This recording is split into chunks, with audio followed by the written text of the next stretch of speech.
Smart Invest vous est présenté par eToro, la force du trading social.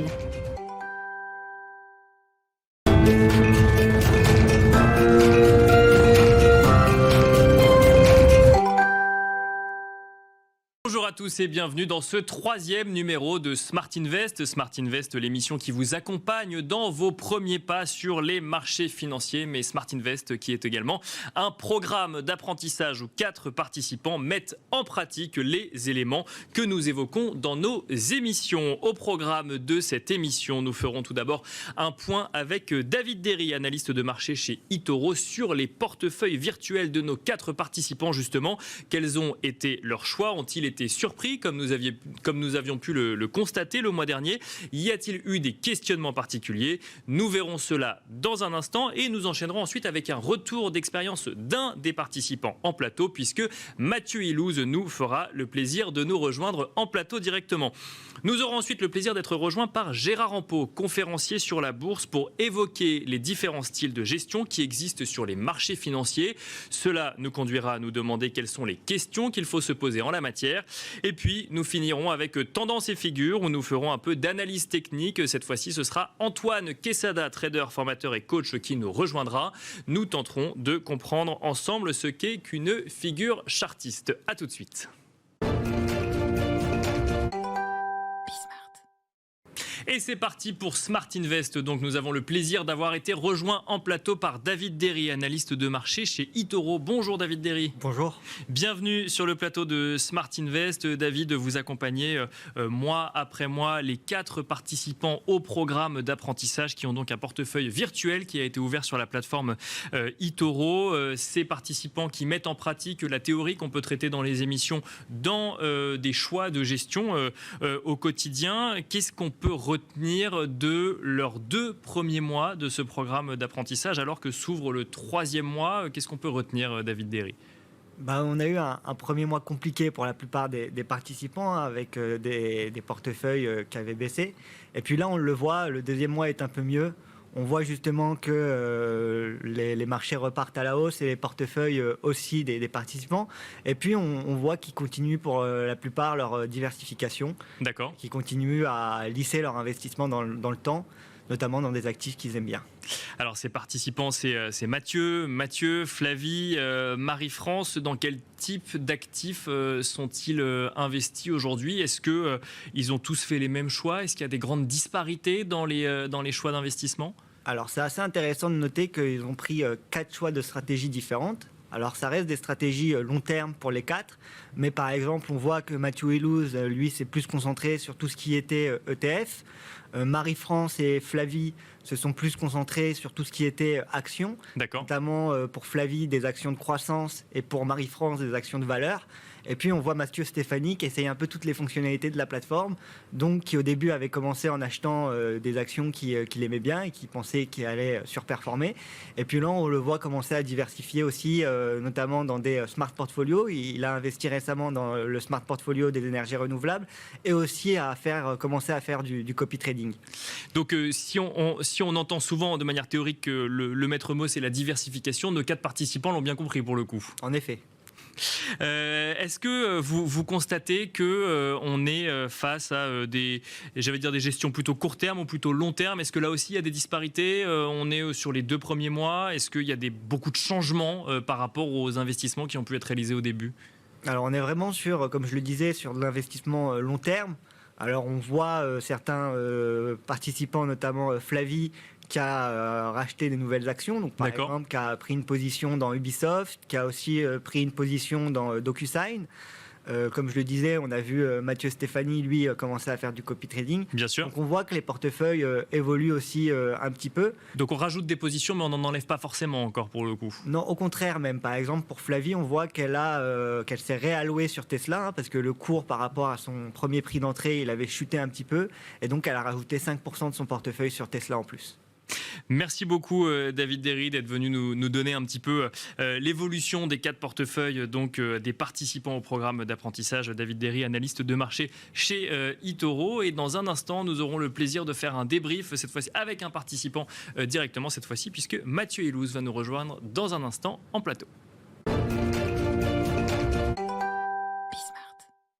Et nous enchaînons à présent avec Team Invest. Nous avons à présent le plaisir d'avoir été rejoint en plateau par Mathieu Ilouz, diplômé en ingénierie financière. Mathieu Ilouz qui est l'un des 4 participants à ce programme d'apprentissage. Bonjour Mathieu Ilouz. Bonjour Nicolas. Bienvenue sur le plateau de Team Invest. La dernière fois qu'on s'est vu, c'était au lancement du programme d'apprentissage. 2 mois se sont écoulés. Comment se sont passés ces 2 premiers mois dans la gestion que vous avez découverte d'un portefeuille virtuel?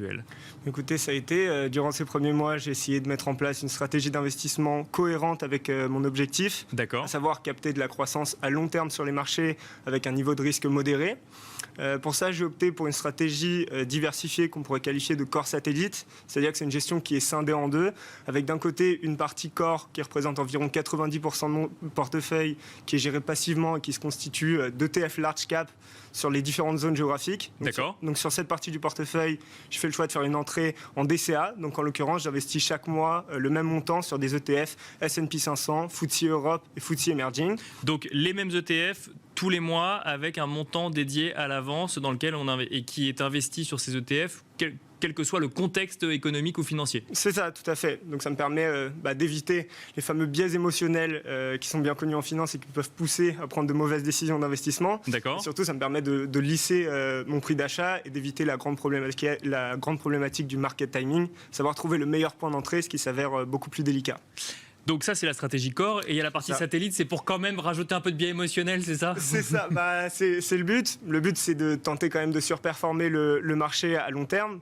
C'est pour ça que j'ai décidé de faire une partie satellite sur environ 10% de mon portefeuille, qui se constitue de valeurs de croissance dans des secteurs plus spécifiques. Donc j'ai sélectionné certains secteurs toujours sous la forme d'ETF, comme par exemple la cybersécurité ou la robotique, par exemple. Et ça, c'était des choix de secteurs d'activité avec lesquels vous aviez une affinité particulière, ou c'est à la suite d'une analyse de tendance économique? Comment est-ce que vous en êtes arrivé à ce choix-là? C'est en partie les tendances de marché qui m'ont mené à ça, et il y a forcément une partie plus subjective qui est à savoir ma conviction personnelle. Dernière question, Mathieu Ilouz. Donc si j'ai bien compris, on est 100% investi en ETF actuellement sur votre portefeuille virtuel? On est 100% investi en ETF actuellement. D'une part, pour la diversification que j'ai souhaité mettre au cœur de mon portefeuille. D'autre part, loin de moi l'idée de vouloir renier l'analyse fondamentale ou même l'analyse technique. Ou la gestion active, oui. C'est ça, mais je pense avoir plus de chances sur une stratégie long terme, générer de la performance en misant sur la croissance globale de l'économie plutôt que celle de certains titres en particulier. Merci beaucoup Mathieu Ilouz d'être venu sur le plateau de Smart Invest. Je rappelle que vous êtes diplômé en ingénierie financière. Merci. Et quant à nous, on se retrouve tout de suite pour Markets Academy. Nous enchaînons à présent avec Markets Academy. Nous allons tenter de comprendre ensemble quels sont les différents styles de gestion de portefeuille sur les marchés financiers. Et pour cela, nous avons le plaisir d'avoir été rejoints en plateau par Gérard Rampeau, conférencier sur la bourse. Bonjour Gérard Rampeau. Bonjour Nicolas, bonjour à tous. Bienvenue sur le plateau de Smart Invest. Alors effectivement, il existe plusieurs styles de gestion sur les marchés financiers. Certains ont même des noms particuliers. On va y revenir, mais juste avant, j'avais envie de vous demander tout simplement, quand on a un portefeuille à gérer, quand on a défini son montant, quand on a plus ou moins en tête les actifs sur lesquels on a envie d'investir, est-ce qu'il y a une question qu'il faut se poser? Je sais que par exemple Mathieu Ilouz, juste avant, nous a parlé d'ETF, nous a parlé de gestion passive. Est-ce qu'il faut dans un premier temps choisir, je ne sais pas, entre gestion active et gestion passive par exemple? En tous les cas, le choix est proposé, puisque depuis une vingtaine d'années, les fonds de gestion indicielle, les Exchange Traded Funds, les ETF, proposent des gestions passives à base d'indices, c'est-à-dire que lorsqu'on choisit un de ces véhicules d'investissement, on investit à 100% dans tel ou tel indice boursier. D'accord. Donc ça permet finalement d'être toujours à fond, exposé à fond sur une stratégie, quelle qu'elle soit. D'accord. Donc oui, parce que ça va suivre la performance de l'indice en question. Totalement, à la hausse comme à la baisse. D'accord. Et c'est ça la difficulté, c'est que lorsqu'il y a des périodes de baisse, et si on est sur des fonds indiciels cotés, eh bien on va prendre l'intégralité de la baisse. Sur une gestion active, au contraire, on pourra freiner ou changer une partie de son allocation d'actifs, de l'orientation de son portefeuille.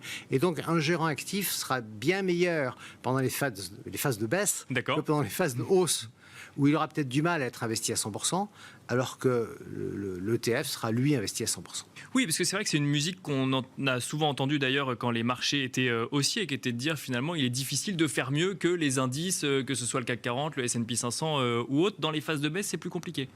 Dans les phases de baisse, c'est plus facile de faire mieux que les indices. C'est plus facile, effectivement, mais c'est plus compliqué pour la gestion passive. Oui, c'est ça. Pour la gestion passive, elle prend 100% de la baisse.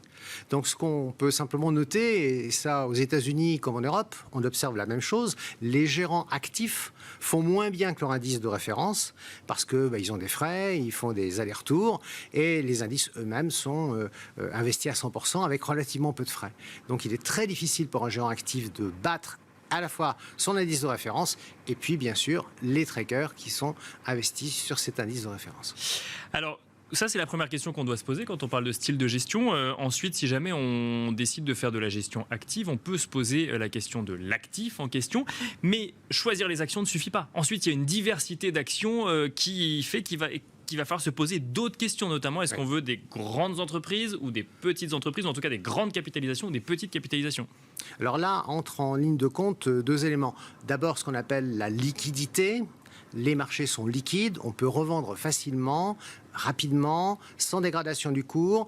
En général, des actions qui rentrent dans le champ des grandes capitalisations. Au moins 1 milliard de capitalisation en France. D'accord. Pour les petites capitalisations, il est parfois plus difficile de revendre les titres sur les marchés heurtés. Et donc, le problème de la liquidité est le premier problème. Le second, c'est celui de l'information boursière. Si on décide d'investir sur des grandes capitalisations, dans la quasi-totalité des cas, ces sociétés sont cotées sur un marché réglementé, lequel les oblige à communiquer très régulièrement en matière de résultats financiers. Et donc, moi j'estime que lorsqu'on choisit des grandes capitalisations cotées sur un marché réglementé, eh bien, on bénéficie d'une meilleure protection. On rappelle d'ailleurs que quand on parle de liquidité, certaines valeurs, les grandes capitalisations cotent en continu, d'autres cotent qu'une ou deux fois par jour. Oui, on appelle ça un fixing ou fixage, disent nos copains canadiens. Oui. Et donc l'idée, c'est de confronter l'ensemble des ordres présents dans le carnet d'ordre et déterminer le cours qui permet d'échanger le plus grand nombre de titres à la vente et à l'achat. Voilà, qui concerne des capitalisations plus petites. Plus modestes. Quand on s'est posé ces deux questions, vient la question des différents styles de gestion en bourse. Alors c'est vrai que c'est quelque chose qu'on entend régulièrement, que ce soit du côté des particuliers ou des professionnels. On entend très souvent que tel ou tel est plutôt orienté sur des valeurs de croissance ou alors sur un style de gestion value. Vous allez peut-être nous expliquer ce que c'est. Quels sont les grands styles de gestion en bourse? Bien, vous les avez cités. Le premier, celui qui est champion du monde de ces 20 dernières années, c'est le style croissance, valeur de croissance. Les fameuses GAFAM, Google, Amazon, Facebook et Microsoft, illustrent la théorie suivant laquelle, finalement, quand on est une société qui possède une technologie nouvelle, qui s'adresse à des marchés nouveaux, et lorsqu'on n'a pas trop de concurrents, eh bien, on peut croître et embellir pendant de nombreuses années. C'est le style croissance. Le second style... Donc ça veut dire, style croissance, ça veut dire investir seulement dans les GAFAM? Non, ça veut dire investir dans les sociétés qui relèvent plus ou moins du secteur des valeurs technologiques, avec un moteur de croissance significatif. On peut aller sur d'autres sociétés, je pense à des sociétés type L'Oréal, qui sont aussi des valeurs de croissance, ou Hermès, qui sont d'une certaine manière des valeurs de croissance, qui ont elles-mêmes une capacité à continuer à développer leur activité au niveau international, et ce ne sont pas des valeurs technologiques, vous l'aurez remarqué. Donc des valeurs dont on considère que la croissance n'est pas finie pour le moment actuel. C'est ça, qui ne sont pas arrivées à maturité. Qui ne sont pas arrivées à maturité. Et par opposition aux valeurs dites value, décotées, en français dans le texte, pour expliquer très précisément ce que c'est. Je vais prendre un exemple. Une société cotée qui possède des actifs type quelques milliers de mètres carrés de bureaux. Bien, c'est facile de déterminer quelle est la valeur à la casse si on devait revendre la totalité du patrimoine immobilier. On divise par le nombre d'actions constituant le capital de la société, on obtient un chiffre de 100. Si on regarde le cours coté, il cote 40. Voilà une société décotée. Si on devait revendre la totalité du patrimoine immobilier, on obtiendrait une somme de 100 € environ par action. Là, Et ça, c'est une stratégie. 40. C'est une stratégie, mais qui nécessite de quoi? D'analyser les sociétés en continu, et ça va être une sorte de chasse au trésor pour trouver quelle est la société décotée. Oui, c'est une sorte de chasse au trésor qui, à la fois, rencontre un certain succès. On trouve des valeurs décotées, mais souvent, ces valeurs décotées, elles continuent à rester décotées. C'est ce que j'allais dire, oui, c'est ça. C'est qu'il faudrait que beaucoup de monde considère qu'elles sont décotées pour que le cours augmente. Voilà. Alors, les seules années où vraiment les valeurs décotées ont fait beaucoup mieux que les valeurs de croissance, c'est après les cracks. Le crack de 2000, des valeurs techno, médias, télécom, et le crack de 2008. Où là, en 2000, en 2001, en 2008, 2009, les valeurs décotées ou le style de gestion décoté a pris sa revanche sur les valeurs de croissance. Et ça fait pas beaucoup d'années quand même où le style valeur décotée a fait mieux que les valeurs croissance. Quand on parle de style de gestion, donc que ce soit style growth ou style value, style croissance ou style valeur décotée, qu'est-ce qui pousse vers l'un ou vers l'autre? C'est un choix de l'investisseur? C'est le contexte économique en question? Qu'est-ce qui va faire qu'on va choisir l'un ou l'autre? Alors j'ai envie de répondre de deux manières. D'abord, on peut trouver des gérants qui affectionnent les valeurs décotées ou qui affectionnent les valeurs technologiques parce que leur préférence, parce que leur intérêt les amène vers tel ou tel type d'activité ou d'actifs. Et puis on a aussi le fait que la période fait qu'un gérant value va être bon. Et j'ai cité ces quelques courtes périodes où le gérant value a fait mieux que le reste des indices. Et je crois simplement qu'il y a une sorte de tendance naturelle à aller vers ce qui marche. Et ce qui marche, c'était plutôt les valeurs dites de croissance. Et donc, on cherche à les trouver. On les achète souvent très cher. Et on espère que la croissance sera toujours au rendez-vous. Donc, il y a plutôt l'idée qu'on va faire comme les autres. Et les autres qui gagnent ces dernières années, c'était ceux qui avaient adopté un style de valeur croissance. On a évoqué tout à l'heure, enfin, on a dit tout à l'heure par opposition. Ça veut dire qu'il faut forcément choisir l'un ou l'autre? Où on peut mettre en place des stratégies qui réunissent un peu le meilleur des deux mondes. Tout à fait. Tout à l'heure, votre participant Mathieu nous a expliqué qu'il avait construit son portefeuille avec à la fois une gestion passive à travers des ETF et que ça faisait près de 90% de la valeur de son portefeuille. C'était ce qu'il appelait le noyau, le cœur. Et puis, quelques satellites, vous l'avez titillé là-dessus pour savoir où il allait trouver un peu d'émotion. Et il vous a dit, c'est dans le choix que je peux faire, toujours à travers d'ailleurs des ETF. Il aurait pu choisir des valeurs en direct sur... j'allais dire, les 10%, les 20% du portefeuille restant. Il y a beaucoup de particuliers qui construisent un portefeuille depuis de longues années comme ça, avec des valeurs dites de fonds de portefeuille, qui sont souvent des titres en direct, mais qui pourraient très bien être des ETF. Et puis quelques paris sectoriels ou thématiques qui les titillent et sur lesquels ils espèrent bien gagner un peu d'argent. Mais parfois, ils sont... malheureux dans ces choix-là. C'est ça. Gérard Rampeau, autre question. Effectivement, quand on parle de stratégie, de style de gestion, est-ce que avoir une gestion court terme ou une gestion long terme, ça rentre dans une stratégie de gestion ou c'est encore autre chose pour le coup? C'est un objectif. En fait, je rappellerai ici que l'autorité des marchés financiers recommande, dès lors qu'on fait un investissement sous forme d'action, d'avoir une durée d'au moins 5 années pour se donner le plus grand nombre de chances de sortir en positif. Alors pourquoi 5 ans et pas 3 ans? 5 ans parce que nous sommes dans l'observation des cycles économiques. Dès lors qu'il y a une période de croissance économique qui en général dure un nombre d'années supérieur à la période dite de récession, où il y a au moins 2 trimestres de baisse du PIB, eh bien, comme les années de croissance économique sont plus nombreuses, sur une période de 5 ans, on espère avoir 3 ou 4 années de croissance économique qui bénéficieront à la bourse, puisque celle-ci quand même préfère pour justement améliorer ses résultats un contexte économique, mais voilà, si possible favorable. Et donc cette idée-là, c'est ça, c'est finalement sur 5 ans, on aura peut-être 6 mois, 1 an d'économie un peu en difficulté, mais on aura 4 années pour améliorer sa performance. C'est un peu ça l'idée. Donc aller en bourse pour quelques semaines, pour quelques jours, c'est prendre un énorme risque.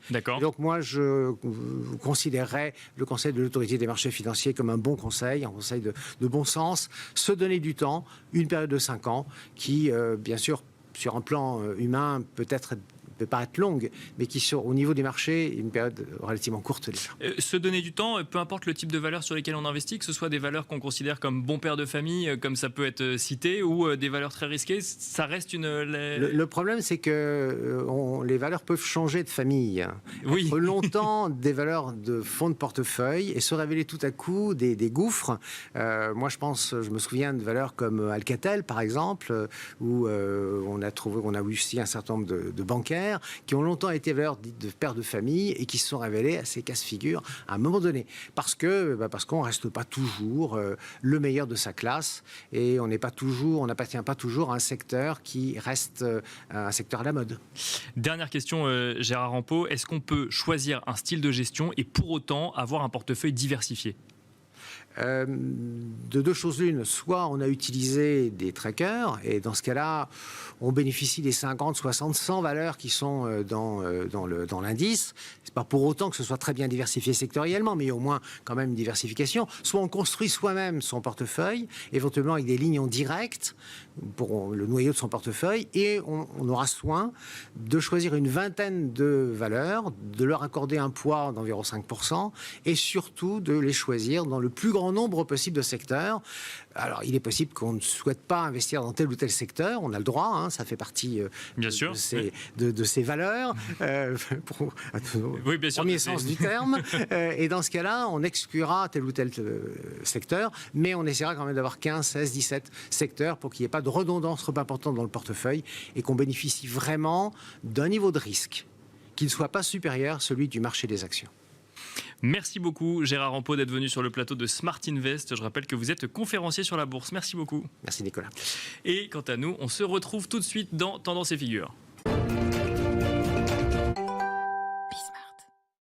Et c'est parti pour Tendance et Figure. Nous allons à présent tenter de comprendre ce qu'est une figure chartiste. Et pour cela, nous avons le plaisir d'avoir été rejoints en plateau par Antoine Quesada, trader, formateur et coach. Bonjour Antoine Quesada. Bonjour Nicolas. Bienvenue sur le plateau de Smart Invest. Merci de nous accompagner. On va essayer de comprendre un petit peu ensemble ce que c'est que le chartisme, les figures chartistes. Et on va commencer par un sujet qu'on a déjà d'ailleurs traité dans cette émission, mais on va reposer rapidement les bases avant d'aller vers des figures un petit peu plus complexe. Une droite de tendance, tout simplement. Vous nous avez amené un graphique, on va pouvoir voir ce que c'est. Vous allez pouvoir nous l'expliquer. Oui, je vous ai présenté sur ce graphique une droite de tendance haussière. D'accord. Parce qu'il en existe naturellement des baissières et des latérales. Là, dans l'exemple en question, c'est une droite de tendance haussière, c'est-à-dire que l'on peut tracer sous un graphique, en passant par les points bas, une droite donc, sur laquelle théoriquement, les cours auront tendance à rebondir. Alors, pour que ce soit une vraie tendance, il faut qu'il y ait au moins 3 points de contact. D'accord. Alors, c'est vrai que... Donc, 3 points bas. 3 points bas, d'accord, naturellement, qui ont fait l'objet donc de rebonds par la suite. Il est vrai qu'on n'est jamais sûr que la tendance servira de support, en fait, que cette droite servira de support. Donc, il faut corriger cette droite de tendance. D'accord, au fur et à mesure des points bas qui auront été... Absolument. Étant entendu qu'on ne prendra le dernier point bas de cette tendance haussière que s'il est moins bas que le précédent. En fait, on part du point bas vraiment de la droite, pour être vraiment précis, et on s'adapte en récupérant, puisque sur une tendance haussière, il y a toujours des petits retracements baissiers qui viennent donc s'appuyer sur la grande oblique. D'accord. Et donc, à chaque fois, si nécessaire, naturellement. Là, en l'occurrence, ce qui est intéressant sur une droite de tendance, c'est de voir aussi qu'il y a des cassures de droite de tendance. Sinon, on tricherait, on se mentirait à soi-même, oui. En fait. Et donc là, ce graphique illustre bien cette droite de tendance qui est devenue un support haussier, un support ascendant oblique, et qui permet de matérialiser, en fait, la fin de cette tendance par des points bas qui ensuite deviennent plutôt plus bas que les bas précédents. Parce que si on prend la théorie de dos, dans une tendance haussière, on a des points hauts de plus en plus hauts, et on a des points bas qui sont eux-mêmes de plus en plus hauts. D'accord, là, en ce qui permet de déterminer qu'on est bien sur une tendance haussière, dans les règles de l'art. Mais à partir du moment où le marché, où le graphique permet de voir ce que fait le marché, fait un bas plus bas que le bas précédent, en général, c'est qu'on est en train de casser l'oblique de tendance et que donc cette tendance qui était haussière, elle est en train de se retourner à la baisse. C'est l'intérêt visuel de procéder de la sorte. Alors, vous avez mentionné, Antoine Quesada, le terme de support. Est-ce qu'un support ressemble toujours à une droite de tendance ? Alors, un support, là, je vous ai pris un support horizontal parce qu'en fait, un support, c'est une zone de prix qui est tapée à plusieurs reprises et sur laquelle le marché a tendance à réagir. Là, en l'occurrence, sur un support, la réaction la plus naturelle, c'est de rebondir sur ce support. C'est-à-dire de s'appuyer sur ces points bas. Là, vous voyez qu'on est sur une zone de prix de 12,4. Voilà. Donc c'est une zone où la valeur où le prix en tout cas va venir et va automatiquement rebondir, c'est ça? Sauf si on enfonce le support. Absolument. C'est-à-dire que on trace un support à partir du moment où le marché a déjà tapé à plusieurs reprises. Où on constate, d'accord, on le constate a posteriori, bien sûr. Tout à fait, on le constate a posteriori. Et donc, on peut se dire que si le marché a tapé 3 fois, 4 fois, 5 fois ce même niveau de prix, il est très probable, la notion de probabilité est très importante en analyse technique, il est très probable que la fois suivante, il le fasse aussi. Et s'il ne le fait pas, qu'est-ce qui peut se passer? C'est qu'effectivement, il enfonce un support. Pour aller au support suivant. C'est ça? Pour aller éventuellement à un support suivant, mais ce qui serait intéressant, c'est de voir que si on le casse, ce support deviendra une résistance. D'accord. Puisqu'en fait, il y a un effet de polarité. La personne qui a acheté à 12,40 €, pensant que ça allait monter, bon, elle est contente. Si ça redescend à 12,40 €, elle sera un peu frustrée. Si ça vient en plus à enfoncer les 12,40 €, là, elle est en perte.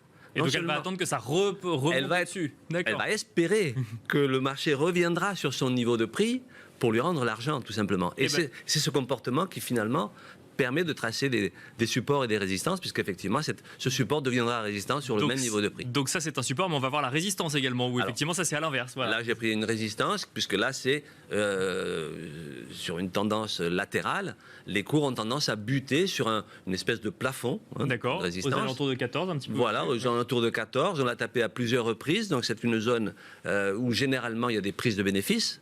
Donc l'intérêt, c'est de savoir que cette zone est une zone de prise de bénéfice. C'est ça l'intérêt de l'analyse technique. Et donc, sur ce niveau de 14, il est très probable qu'effectivement, le marché repasse à la baisse, enfin, en tout cas retrace, parce qu'il y a des prises de bénéfices. Mais parfois, évidemment, c'est tout l'intérêt, on casse la résistance. Et donc là, ça veut dire quoi? Ça veut dire qu'il y a un potentiel haussier du fait qu'on a cassé la résistance ou pas forcément? Non, il n'y a pas de règle. Alors là, dans l'absolu, mais vous allez voir dans le graphique suivant, on va voir qu'il y a un potentiel haussier que l'on peut quantifier. Là, sur cet exemple, basiquement, on ne peut pas forcément mesurer le potentiel haussier, si ce n'est qu'on sait que désormais, le 14 € ou dollars, je ne sais pas sur quel, va devenir un support, comme dans l'effet inverse. C'est ça. Donc en fait, normalement, ça devrait rester au-dessus, si tant est que, que ça se vérifie. Donc ça veut dire que là, le prochain graphique, c'est un canal pour le coup, et là, ça peut venir valider une tendance haussière, c'est ça? Alors expliquez-nous. Là, c'était un canal horizontal.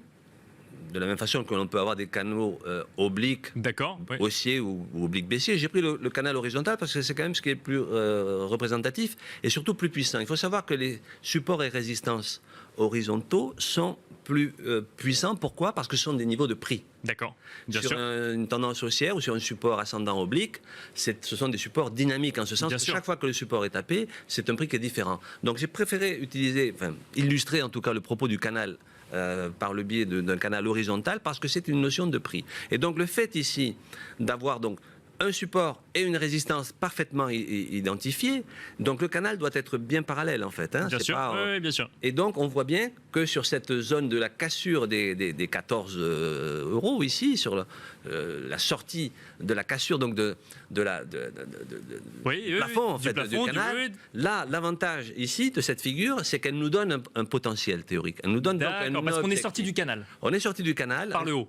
Par le haut, on en mesure l'amplitude entre le point bas du canal, si on était à 12 € et le haut du canal est à 14 €, bien on a potentiellement une forte probabilité que le marché prenne 2 € de plus. Parce qu'en fait, il va répliquer le niveau du canal. En général, c'est ce qui se produit. On prend la largeur du canal et on la reporte à la cassure par le haut ici.